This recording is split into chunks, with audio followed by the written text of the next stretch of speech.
రాజన్న సిరిసిల్ల ప్రజానీకానికి అందరికీ నమస్తే.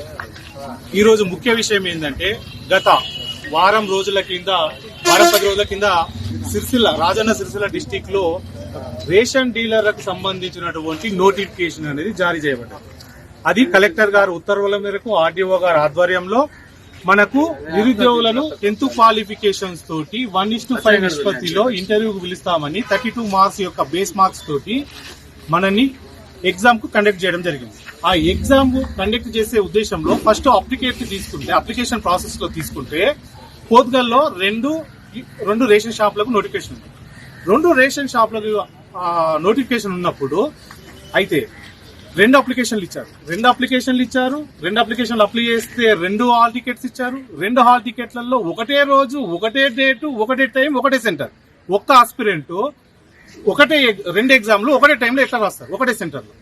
ఇది ఫస్ట్. దీన్ని మేము మా తహసీల్దార్ దగ్గర మాట్లాడితే ఆయన రెక్టిఫై చేసి ఆర్డీఓ గారితో మాట్లాడారు.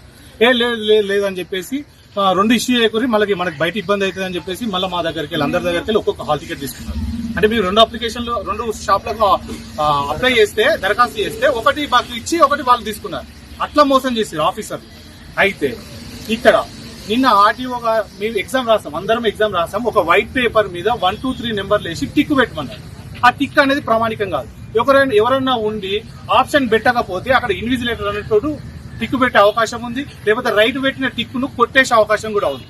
సో ఇన్విజిలేటర్లు కూడా ఇక్కడ అభ్యర్థులను మిస్లీడ్ చేసే అవకాశం ఉంటుంది. ఎందుకు అంటే ఆ ఆన్సర్ షీట్ లో అభ్యర్థి యొక్క పేరు, ఊరు, అతని యొక్క హాల్ టికెట్ నెంబర్, వాళ్ళ ఫాదర్ నేమ్ అన్ని డీటెయిల్స్ గా ఉన్నాయి కాబట్టి లోకల్ ఇన్విజిలేటర్లే కాబట్టి వాళ్ళ యొక్క ప్రభావం కంపల్సరీ ఆన్సర్ షీట్ల పైన ఉంటుంది. సో ఈ విషయంలో కూడా మేము ఓపిక బట్టి ఎగ్జామ్ రాశాం. మా కలెక్టర్ గారి మీద నమ్మకంతో నోటిఫికేషన్ వచ్చింది కదా అన్న ఉద్దేశంతో మేము ఎన్నో 15-20 సంవత్సరాలు అవుతుంది, నా 35 ఏళ్లలో 20 సంవత్సరాలు అవుతుంది ఈ నోటిఫికేషన్ ఎగ్జామ్ రాయబట్టి. కాకపోతే ఎక్కడో ఆశ జాబ్ వస్తానే ఆ ఉద్దేశంతో ఎగ్జామ్ రాయడం జరిగింది. రాసిన తర్వాత 32 బేస్ మార్క్స్ అయితే ఏదైతే ఉందో ఆ బేస్ మార్క్స్ తోటి మీరు ఇంటర్వ్యూకి పిలవాలి. అయితే ఎవరికి 32 పైన వచ్చినాయో ఒక యూనిట్ కి, అంటే ఒక షాప్ ని యూనిట్ గా తీసుకుంటే 5గురిని, ఒక షాప్ కు 5గురు చొప్పున, విలేజ్ కి షాప్ కు 5గురు చొప్పున మీరు ఇంటర్వ్యూకి పిలవాలి. అయితే మార్కుల లిస్ట్ అనౌన్స్ చేయలేదు. వాళ్ళ ఇష్టం ఉన్న 5గురు వ్యక్తులను పిలుచుకున్నారు. ఈ విషయం పైన నాకు డౌట్ వచ్చింది. నేను ఫస్ట్ లిస్ట్ లోనే, నేను పోత్గల్లో టాప్ మార్కులతోటి ఫస్ట్ లిస్ట్ లోనే నాకు ఇంటర్వ్యూ వచ్చింది. అయినా కానీ నిరుద్యోగులు మోసపోవద్దని చెప్పేసి నేను ఆర్డీఓ గారి దగ్గరికి వచ్చిన 5 గంటలకు.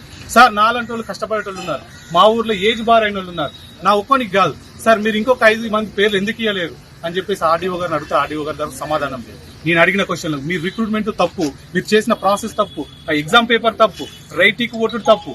నేను అడిగిన క్వశ్చన్లకు ఆయన దగ్గర సమాధానం లేదు. నేను ఈ ఆర్డీఓ ఆఫీస్ నుంచి బయటకు వచ్చే వరకల్లా మళ్ళీ మా ఊరు నుంచి మళ్ళీ ఒక 5గురు నేను అడిగిన కాబట్టి మళ్ళీ ఒక 5గురికి ఈయన ఏదో ఉన్నాడు, ఈయన అడుగుతుండో అని చెప్పేసి మళ్ళీ 5గురికి మళ్ళీ కాల్ లెటర్ ఇచ్చారు. సరే, ఓకే, కాల్ లెటర్ ఇచ్చారు అని చెప్పేసి వచ్చిన. అయితే ఇది కలెక్టర్ గారు ఇంపార్టెంట్ విషయం ఏంటంటే, కలెక్టర్ గారు మీ దృష్టిలో ఉండి జరుగుతుందా, మీ దృష్టిలో లేక జరుగుతుందా నాకు తెలియట్లేదు. నిన్ననే మాకున్నటువంటి ఉన్నత సమాచారం ప్రకారం నిన్ననే ఎవరైతే సెలెక్టెడ్ పీపుల్స్ ఉన్నారో సెలెక్టెడ్ పీపుల్స్ దగ్గర రెసిడెంట్ సర్టిఫికేట్, హాల్ టికెట్స్ తీసుకొని సైన్ తీసుకోవడం ఆర్డీఓ ద్వారా జరిగిందనేది మా దగ్గర సమాచారం ఉంది. దానికి కావాల్సిన మీకు ప్రూఫ్ కావాలంటే కలెక్టర్ గారు మీకు ప్రత్యక్షంగా వచ్చి నేను మీ క్యాబిన్ లో ఇస్తాను, మీరు కావాలంటే చూస్తా అంటే. ఈ పోస్ట్ కూడా అమ్ముకున్నారనే ఊహాగానంతో మన రాజన్న సిరిసిల్ల డిస్టిక్ చెందినటువంటి ఇన్ఛార్జ్ కాంగ్రెస్ పార్టీ నాయకునికి నేను ఫోన్ చేయడం జరిగింది. నేను కూడా ఒక కాంగ్రెస్ పార్టీ నాయకుడిని, కాకపోతే అంతకుముందు ఒక నిరుద్యోగిని, మా తల్లిదండ్రుల కొడుకుని, ఆ కుటుంబాన్ని సాకాలే, నా బాధ్యత ఉంది. పార్టీ ఏముంది, వీళ్ళు ఉంటాయి పోతాయి, పదవులు ఉంటాయి పోతాయి, నువ్వు ఉంటావు పోతావు, నా కుటుంబాన్ని సాదుకోవాలనే ఉద్దేశంతో నేను ఆ వ్యక్తికి నేను ఫోన్ చేస్తే ఆ వ్యక్తి అంటాడు, బరాబర్ మా ఇష్టం ఉన్న వాళ్ళకు, మా పార్టీ వాళ్ళకి ఇచ్చుకుని. అన్న, నేను నీ పార్టీ కాదా అని కూడా అడిగిన. నేను పార్టీ కాదా అంటే లేదు, వాళ్ళకు ఇస్తాము అన్నారు. అంటే వాళ్ళు నేను కూడా అన్న వాళ్ళు టీఆర్ఎస్ వాళ్ళు కదా, మరి నువ్వు కాంగ్రెస్ వాళ్ళని అయి ఉంటుంది, సరే కాంగ్రెస్ వాళ్ళకి ఓన్కి ఇచ్చినా ఏం కదా, నాకు నువ్వు టీఆర్ఎస్ వాళ్ళకి ఎట్టిచ్చినావు అని అంటే నా పలానా వ్యక్తి పట్టుకొచ్చిండు, నేను ఆయన మాట ఇచ్చిన, నేను మాట శాసనం నేను అంటే నేను మాట బాహుబలి మాట అన్న, నువ్వు ఇచ్చిన శాసనం ఏందన్న, దానికి నువ్వు సరే నువ్వు ఇట్లా ఇద్దరిని ఒక్కొక్కరిని నువ్వు సెలెక్ట్ చేసుకుంటా ఇది చేసే బదులు డైరెక్ట్ నువ్వే ఆర్డీఓ ఆఫీస్ లో కూర్చొని ఎవరో కావాలి ఇచ్చుకుంటూ అయిపోతుంటుంది. ఈ రిక్రూట్మెంట్ ప్రాసెస్ ఎందుకు? మా దగ్గర 100 రూపాయలు అప్లికేషన్ ఫీజు తీసుకునేందుకు ఒక్కొక్కరు ప్రెగ్నెంట్ లేడీలు వచ్చింది, పిల్లల్ని ఎత్తుకొని వచ్చారు, చాలా మంది పిల్ల తల్లులు వచ్చారు, ఫిజికల్ హ్యాండిక్యాప్డ్స్ వచ్చారు, వాళ్ళు కష్టపడుకుంటా వచ్చారు, అందరు వచ్చారు. వాళ్ళ కష్టాన్ని దృష్టిలో పెట్టుకొని ఇది కరెక్ట్ కాదు అన్న ఉద్దేశం. అంటే నేను నా ఇష్టం చేసుకుంటా, ఎవరికి చెప్పుకుంటావో చెప్పకపో, అవసరం అయితే నీకేమైనా చూస్తా భవిష్యత్తు. నేను నాకు అవసరం ఉంటే నేను చూసేటోన్ని అయితే నేను ఇంటర్వ్యూకి ఫస్ట్ సెలెక్ట్ అయ్యి 5 మెంబర్లు ఉంటే నేను ఆర్డీఓ ఆఫీస్ వచ్చి నాకు అవసరమా? ఇంకా 5 కోసం నేను కొట్లాను ఇక్కడికి వచ్చి. ఎందుకంటే కరెక్ట్ రాసిన ఒక వ్యక్తికి రావాలి, నిరుద్యోగికి రావాలన్న ఉద్దేశం. కానీ వీళ్ళు ఏం చేస్తారు, ఈ రాజకీయ నాయకులు వాళ్ళు ఇలా అధికారంలోకి వచ్చినాం, నేను కూడా కాంగ్రెస్ పార్టీ అబ్బా, అధికారంలోకి వచ్చినాం ఇలా మా వాళ్ళకి ఇచ్చుకుంటామనే ఉద్దేశంతో వాళ్ళు ఏం చేస్తున్నారంటే వాళ్ళ సెలెక్టెడ్ పీపుల్స్ కి ఇచ్చారు. మా ఊరిలో చెప్తా ఉన్నాను, ఒక ముదిరాజుకు వచ్చింది, ఒక రావుకు వచ్చింది, 2 లేడీస్ కి వచ్చిందనే సమాచారం నా దగ్గర ఉంది.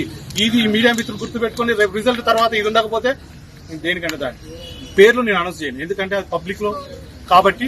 ఒక ముదిరాజుకు, ఒక రావు, ఆయన ఏమంటాడంటే ఫోన్ లో మా ఓసీలకు ఇచ్చుకుంటాం, మేము ఇచ్చుకోవద్దా, మీకు బీసీలకైనా ఎస్సీలకైనా అని చెప్పేసి మాట్లాడడం జరుగుతుంది.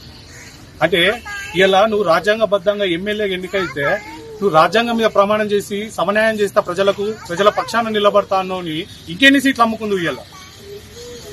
ఇప్పటి వరకు కూడా నాకు ఫోన్లతో టార్చర్ ఉంది, నువ్వు పోకు, వద్దు, ఇంటర్వ్యూకి వద్దు, నువ్వు మాట్లాడతావు, నీకు ఎందుకు టెన్షన్ అంటే నేను పోయే చూస్తా కదా, నేను ఇంటర్వ్యూకి అటెండ్ అవుతాను. నేను ఎందుకు కావద్దు, రేపు నాకు జాబ్ ఎట్లా రాదు, నాకు రాకపోయింది, నిజాయితీగా రాసుకున్నాను కదా, నాకే రావాలని ఏం లేదు, నిజాయితీగా రాసుకున్నాను. కానీ నువ్వు ట్రాన్స్పరెన్సీగా లిస్ట్ అవుట్ చేయి, ఇంటర్వ్యూ పిలిచే ముందు మార్కులు ఏందో లిస్ట్ అవుట్ చేయి. ఆర్డీఓ గారు మీరు ఇట్లా తప్పు చేయకపోతే ఫస్ట్ లిస్ట్ అవుట్ చేయని మార్కులు బయట షో చేయడానికి మీకు ప్రాబ్లం ఏముంది? మార్కుల వల్ల కొరక తింటారా? పెట్టండి, మీరు నోటిఫికేషన్ కదా ఎట్లా ఇచ్చారో అట్లా మార్కులు అనౌన్స్ చేయండి. ఇంటర్వ్యూ గౌరవంలో ఏ మార్కులను ఏ ప్రతిపాదికన ఇస్తారో చేయండి. ఆన్సర్ షీట్ల టిక్కులేందండి, టిక్కు కొట్టేయచ్చు. నీకు నీ ఇన్విజిలేటర్ అనేటోడు పెట్టిన దానికి రైట్ పెట్టచ్చు, పెట్టిన దానికి కొట్టేయచ్చు. ఎందుకంటే అందులో క్యాండిడేట్ యొక్క డీటెయిల్స్ పూర్తిగా ఉన్నాయి. ఫర్ ఎగ్జాంపుల్ కావటి మహిపాల్స్ అన్నావు, మల్లయ్య గ్రామం పోద్గలని ఉంది. ఆ వ్యక్తి నాకు పడకపోతే కొట్టేస్తాడు, అన్ని కొట్టేస్తాడు. దానికి రెస్పాన్సిబిలిటీ ఎవరు? కాబట్టి మీడియా మిత్రులు, గ్రామ ప్రజలు, మన సిరిసిల్ల రాజన్న సిరిసిల్ల ప్రజలు అందరూ దృష్టిలో పెట్టుకుని ఈ రేషన్ డీలర్లు అనేటివి బోగస్ గా నడిచిన ఆధారాలు నా దగ్గర కొన్ని ఉన్నాయి. కాబట్టి గౌరవ కలెక్టర్ గారు, అదేవిధంగా సీఎం రేవంత్ రెడ్డి గారు కూడా మీరు ఈ దృష్టి పెట్టండి సార్. ఎందుకంటే మన తెలంగాణ పబ్లిక్ సర్వీస్ కమిషన్ లో టీఆర్ఎస్ ప్రభుత్వం అనేది అవినీతికి పాల్పడదని మనం రోడ్లెక్కి మనం ధర్నాలు చేసినాం. ఇలా మన కాంగ్రెస్ పార్టీ వాళ్ళే ఇట్లా మన రేషన్ డీలర్లను అమ్ముకుంటా ఉంటే ఇప్పుడు మనమే ఎక్కుదామా, టీఆర్ఎస్ లో ఎక్కుమందామా రోడ్ మీకు? వాళ్ళకి ఇద్దామా ఆధారాలు, వాళ్ళని చేద్దామా? ఎందుకు మీ పరువు ప్రతిష్ట ఇస్తా ఉన్నారు? రేవంత్ రెడ్డి గారు, ఆదిశీనన్న గారు, పొన్నం ప్రభాకర్ గారు ఏమన్నా అంటే మీ పేరు చెప్తారు, మాకు వాళ్ళ నుంచి ఆర్డర్స్ ఉన్నాయి, వీళ్ళ నుంచి ఆర్డర్స్ ఉన్నాయి. ఎందుకంటే మిమ్మల్ని బదనం చేస్తా ఉన్నారు, మీతో తిరిగేటోళ్ళని మిమ్మల్ని బదనం చేస్తా ఉన్నారు. కాబట్టి దయచేసి వాళ్ళని దూరం పెట్టండి. కాబట్టి నిజమైన అభ్యర్థులకు న్యాయం చేయండి. ఈ ఇంటర్వ్యూ అనేది ఆఫ్ చేసి ఫస్ట్ మార్కుల లిస్ట్ అనేది పెట్టిన తర్వాత, ఎవరెవరికి ట్రాన్స్పరెన్సీ వచ్చిన తర్వాత, మీకు మార్కులు అనేది ఎవరెవరికి ఎంత వచ్చినాయో తెలిసిన తర్వాత ఆ టాప్ 5 తీసుకోండి, మాకు అభ్యంతరం ఏం లేదు.